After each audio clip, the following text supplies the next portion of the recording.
Hello अस्सलाम वालेकुम दोस्तों, क्या हाल चाल है। मैं भी बिल्कुल अल्हम्दुलिल्लाह ठीक ठाक हूँ।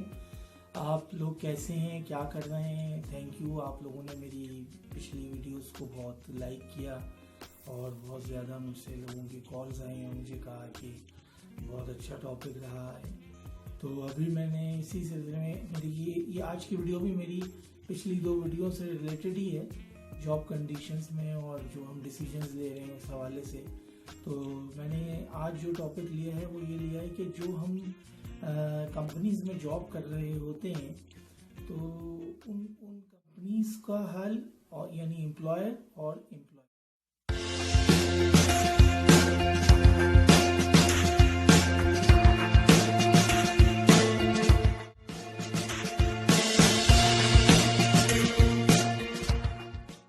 तो आज का मेरा जो टॉपिक है वो बेसिकली एम्प्लॉयर वर्सेस एम्प्लॉय, ये मेरा आज का टॉपिक है।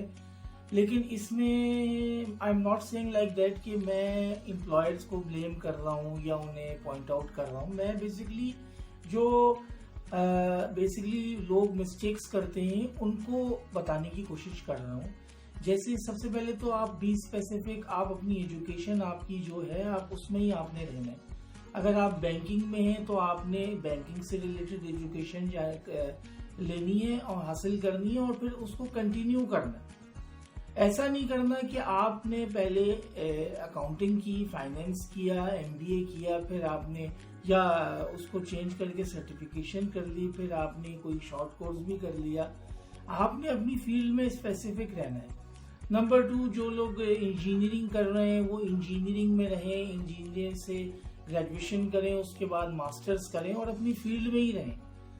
अगर वो इंजीनियरिंग भी कर रहे हैं और फिर मास्टर्स कर रहे हैं या एमबीए कर रहे हैं और उसके बाद वो चले जाते हैं कोई शॉर्ट कोर्स में, फिर वो चले जाते हैं कॉल सेंटर्स में, तो वो क्या करते हैं कि वो अपनी एजुकेशन को मल्टीपल ज़रूर करते हैं, लेकिन बेसिकली वो फील्ड अपनी उनकी एक्चुअल फील्ड ही नहीं रहती कोई उनकी। और इस चीज का सारा फायदा एम्प्लॉयर उठाता है। एम्प्लॉयर जब आपको हायर करता है तो वो ये सारी चीजें देखता है, जो आपका सीवी होता है उसको ये देखता है वो कि इसने एमबीए भी किया हुआ, सर्टिफिकेशन भी की हुई है, इंजीनियरिंग भी की हुई है, तो वो फिर आपको दूसरों से कॉम्पीट करता है। तो अगर हम ये कहते हैं आज आपको दुनिया के हर मुल्क में ये चीज देखने को मिलती है कि जॉब्स नहीं है, तो बेसिकली यही वो रीजंस हैं। वैसे तो वो बेसिक रीजन नहीं है ये, लेकिन कई रीजंस में से एक रीजन ये भी है कि हमने अपनी जॉब्स को खुद ही मुश्किल बना दी है। हमें पता नहीं है कि हमने किस पोजीशन के लिए अप्लाई करना है, कौन सी फील्ड हमारी है। हमने अपने आप को एजुकेशन वाइज इस तरह से इक्विप किया हुआ है कि जहां भी जॉब निकली हमने वहां पे फिट होना है। और इस चीज का सारा फायदा एम्प्लॉयर उठाता है। एम्प्लॉयर आपको हायर करते वक्त ही इस चीज का एहसास दिला देता है कि जो रिक्वायरमेंट हमारी थी वो आप है नहीं, लेकिन हम फिर भी आपको हायर कर रहे हैं। दैट मीन्स डे फर्स्ट से वो आपको बर्डनाइज करने के लिए एग्री कर लेता है और कहीं ना कहीं हम कन्विंस हो जाते हैं। अब जब आप कन्विंस हो गए और आपने अपना जॉब शुरू कर दिया, अब आपने अपने आप को यानी to prove yourself as best, तो आपको पहले साल या 6 महीने में अपने आप को अपना 100% देना होता है। आप अपने आप को दिन रात काम करते हैं, लेट सिटिंग्स भी करते हैं, प्रूव करते हैं, लेकिन एम्प्लॉयर आपको, क्योंकि आप डे फर्स्ट पे एग्री कर चुके हैं, बर्डनाइज होने की को एग्री कर चुके हैं, तो अब एम्प्लॉयर आपको उसी तरीके से ट्रीट कर रहा होता है। आपको वो थोड़ा सा बर्डनाइज करता है, आप उसको भी एज ए चैलेंज समझ के करते हैं। अच्छा, ये सारे वर्ड्स जो है ना, चैलेंज और प्रेशर और बर्डनाइज, ये सब एम्प्लॉयर की इजाद किए हुए लफ्ज हैं। वैसे तो ये इंग्लिश लैंग्वेज के वर्ड्स हैं, लेकिन इनकी क्रिएशन जो है वो एम्प्लॉयर करता है। तो वो आपको थोड़ा सा बर्डनाइज करता है, लेकिन आप चूंकि आप एनर्जेटिक होते हो, अभी आपकी नई जॉब होती है और आपको अपने आप को प्रूव करना होता है, तो आप उस बर्डन को कहते हैं ओके नो प्रॉब्लम। फिर वो और बर्डनाइज करता है और बर्डनाइज करता है और बर्डनाइज करता है। ये बिल्कुल ऐसे ही है कि हमारी सेल्स में, हमारी सेल्स टीम के जब टारगेट्स आते हैं, महीने का टारगेट आता है उसका 2 लाख 3 लाख, जब वो 3 लाख का टारगेट अचीव करता है तो नेक्स्ट मंथ उसका टारगेट 2 लाख 2.5 लाख या 2 लाख नहीं आता, उसका टारगेट 350,000 आता है या 400,000 आता है। यानी उसका जो टारगेट है वो भी जंप करता है। तो इसी तरीके से जब आप एक दफा बर्डन लेने को और प्रेशर को बर्दाश्त कर लेते हैं तो एम्प्लॉयर आपको बजाय अप्रिशिएट करने के आपकी वीकनेसेस को ऊपर लाता है कि यार हमने आपको बर्डन थोड़ा सा काम दिया और आप उसमें कर नहीं पा रहे और टाइम भी ले रहे हैं उसमें, और आप इन्हीं चीजों को के साथ वो आपके साथ प्ले करता है। तो फिर ये अब सिलसिला आता है, अब आप कहते हैं कि मैं उन चैलेंजेस को एक्सेप्ट कर रहा हूँ, अपने आप को प्रूव कर रहा हूँ इन द फॉर्म ऑफ कि आप 1 साल बाद जब आपका अप्रेजल जाता है तो आप एक्सपेक्ट करते हैं इंक्रीमेंट्स को, प्रमोशंस को एक्सपेक्ट करते हैं, या फर्स्ट ईयर होता है तो आप प्रमोशन को नहीं तो एटलीस्ट इंक्रीमेंट को करते हैं। तो वहां आपको जब एम्प्लॉयर के पास ये चीजें जाती हैं तो एम्प्लॉयर कहता है कि अभी तो आपका पहला ही साल है, अभी तो हम आपको देख रहे हैं। फिर जब वो नेक्स्ट ईयर आता है और आपकी एक्सपेक्टेशन अब डबल हो चुकी होती है क्योंकि आप काम कर करके माशाल्लाह से बहुत आगे और किसी स्टेबल हो चुके होते हैं, तो उस वक्त आपका एम्प्लॉयर आपसे कहता है कि देखें अभी तो कुछ देखिए मैं फिर अपनी बात को रिपीट कर रहा हूँ कि मैं एम्प्लॉयर के खिलाफ नहीं हूँ, ना मैं किसी एम्प्लॉयर को पॉइंट आउट कर रहा हूँ। मैं बेसिकली जो जनरल चीजें हो रही हैं हमारे इर्द गिर्द उसको मैं बताने की कोशिश कर रहा हूँ। तो वो एम्प्लॉयर कहता है कि मैं देखें इस वक्त तो बहुत मुश्किल है, और यानी चूंकि मैं वहीं से बात को लिंक करता हूं कि आप चूंकि इंटरव्यू में एक्सेप्ट कर चुके हैं कि मैं हर तरह का बर्डन ले लूंगा, तो अब आप प्रमोशन भी एक्सपेक्ट ना करें, अब आप इंक्रीमेंट भी एक्सपेक्ट ना करें, आप ओवरलोड हो जाएं, ओवरलोड होके काम करें, या जब तक आप उसके दिए हुए असाइनमेंट्स को, आप उसके दिए हुए बर्डन्स को जब तक आप सक्सेसफुली उसमें अकम्पलिश्ड हो रहे हैं और फुलफिल कर रहे हैं उसकी रिक्वायरमेंट्स, तो तब तक आप एम्प्लॉयर के लिए प्रोडक्टिव हैं, यानी बीइंग अ एम्प्लॉय। और जैसे ही एम्प्लॉयर से आप एक आध दफा कोई कहते हैं कि नहीं मैं ज़रा बर्डनाइज हो रहा हूँ या ये, तो फौरन से आपको बॉसेस की तरफ से ये आने लग जाता है कि यार आप तो प्रेशर ही नहीं ले सकते, या आप जो है वो इतना ज़्यादा बर्डन अगर आप दे रहे हैं तो आप जो है वो इसको फेस नहीं कर सकते।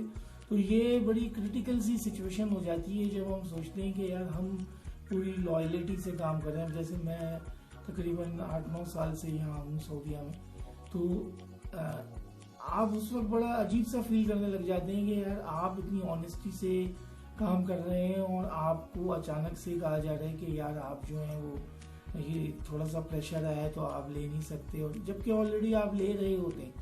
यानी आपके सिर्फ एक दफा के रेजिस्ट करने से जो पिछले आपने सारे टास्क अचीव किए हुए होते हैं वो सब पानी में मिल जाते हैं या चले जाते हैं। तो मैं आपको ये एडवाइस करना चाह रहा हूँ इस वीडियो के थ्रू कि लॉयलिटी से ज़रूर काम करें, ऑनेस्टी से काम करें, क्योंकि मेरा तो ये बिलीव है कि अगर हम कहीं जॉब कर रहे होते हैं तो हम सबसे पहले आंसरेबल हैं अल्लाह ताला को। तो हमें हर काम को करने के लिए अल्लाह ताला को जवाब देने के लिए अपने आप को अच्छा साबित करने के लिए ऑनेस्टी से ही काम करना है। लेकिन आप ये ना सोचें कभी भी कि ये ही मेरा फाइनल डेस्टिनेशन है और इसी को लेके ही मैंने अपनी जिंदगी को पूरा करना है और यहाँ से मुझे कहीं भी मूव नहीं होना है। ऐसा नहीं है। आपने अपने गुड फ्यूचर के लिए आगे देखना होता है, आगे जाना होता है, सोचना होता है, जो भी आपके गुड डिसीजंस होते हैं उनको देखना होता है।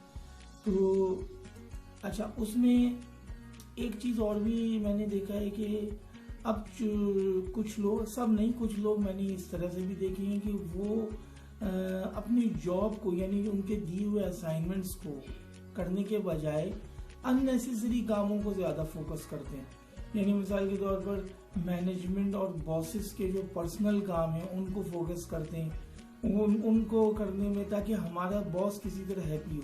यानी जो ऑलरेडी हम बर्डनाइज हैं वो तो हम कर ही रहे हैं, लेकिन उसके ज़्यादा दूसरों से कंपटीशन के लिए कि दूसरे जो मेरे कॉलीग्स हैं उनके साथ मैं किस तरह थोड़ा सा ऊपर आ जाऊँ, तो अपने बॉसेस को हैप्पी करने के लिए या मैनेजमेंट को हैप्पी करने के लिए हम अननेसेसरी इस तरह के काम करते हैं। जैसे उनके कोई भी पर्सनल काम है, उनको कोई चीज़ की ज़रूरत है, वो हमने ला के दे दी, या 2-3 चीज़ें प्रोवाइड कर दी, या और बहुत सी चीज़ें हैं, मैं डिटेल में नहीं जानना चाह रहा, तो वो मैंने भी देखी है। तो इन चीज़ों का कोई भी फ़ायदा नहीं है। आप अपने काम को फोकस करें, आप जिस काम में बेस्ट हैं, जो काम के लिए आपको कंपनी ने हायर किया है, आप उसमें अपने आप को प्रूव करें। इंशाल्लाह अगर कोई नहीं देख रहा तो अल्लाह तो आपको देख ही रहा है। तो आप अगर ये सोचेंगे, अगर आपके बॉस का आपने कोई काम नहीं भी किया, अपनी एफिशिएंसी नहीं भी दिखाई, तो अल्लाह ने तो आपकी वो चीज़ नोट कर ली है और वो आपको उसका रिवॉर्ड कहीं ना कहीं मिल ही जाना है।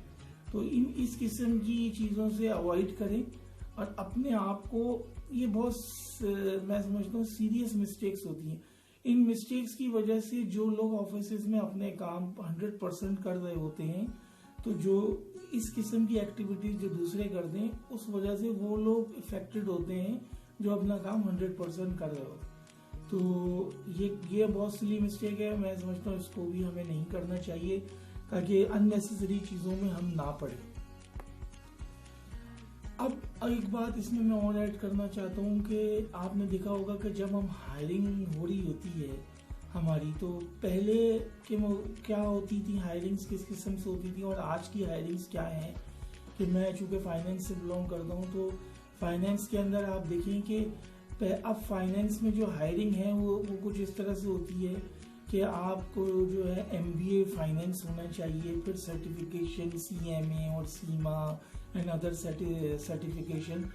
ये कब करने के बाद भी भाई आपका एक बहुत ही कोई स्ट्रॉन्ग इंटरव्यू होगा, जिसमें 2-4 से लोग बैठे हुए होंगे और वो आपका इंटरव्यू करेंगे। ये चीज़ें मैं समझता हूँ अननेसेसरी चीज़ें। अगर वंस एक बंदे ने अपनी MBA फाइनेंस कर लिया, आई थिंक इट्स इनफ।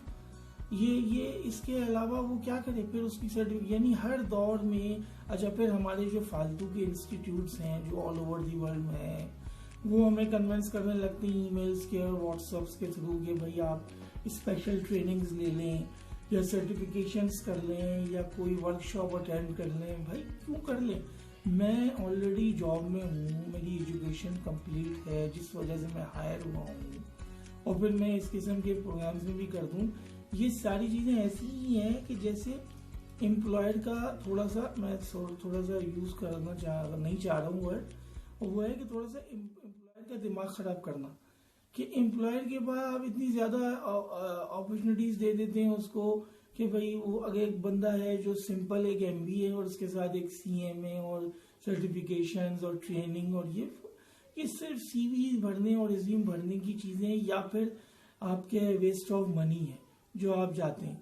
आप अगर थोड़ा सा पीछे चले जाएं, 20-25 साल पीछे चले जाएं, तो पहले एक मुंशी साहब होते थे जो कि पहले वो उनकी एजुकेशन सिर्फ एक मैट्रिक होती थी और बाद में वो अप टू फिर वो ग्रेजुएशन तक, यानी BCom, सिंपल BCom होते थे, और वो हाथ से सारी स्टेटमेंट्स और लेजर्स और फाइनेंशियल स्टेटमेंट्स और जितनी बैलेंस शीट्स जितना था वो मैनुअली एक बड़ा सा रजिस्टर्ड होता था, उसमें वो मेंटेन कर रहे होते थे।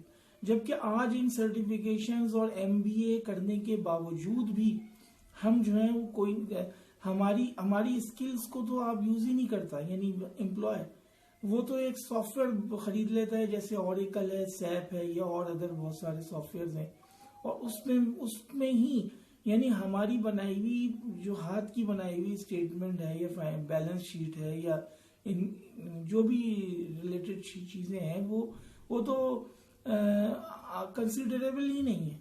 वो उसमें भी चेक्स लगे हुए हैं, उन सॉफ्टवेयर में भी लिमिटेशंस हैं। हम अपने लेवल पे काम करते हैं, हम सिर्फ बेसिकली डेटा एंट्री ऑपरेटर्स बन चुके हैं इस वक्त।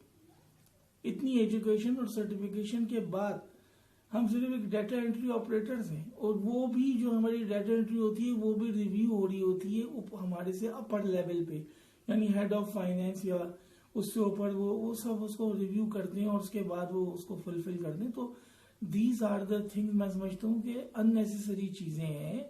आप जब हायरिंग कर रहे हैं तो प्रॉपर एक बंदा हायर करें, फिर उसका एक्सपीरियंस देखें और उसके बाद उसको कंसीडर करें। इन चीज़ों की वजह से आजकल मैं ये देख रहा हूँ कि एमबीए अब एक यूजलेस सी डिग्री हो गई है, क्योंकि एक इंजीनियर है वो भी एमबीए कर रहा है।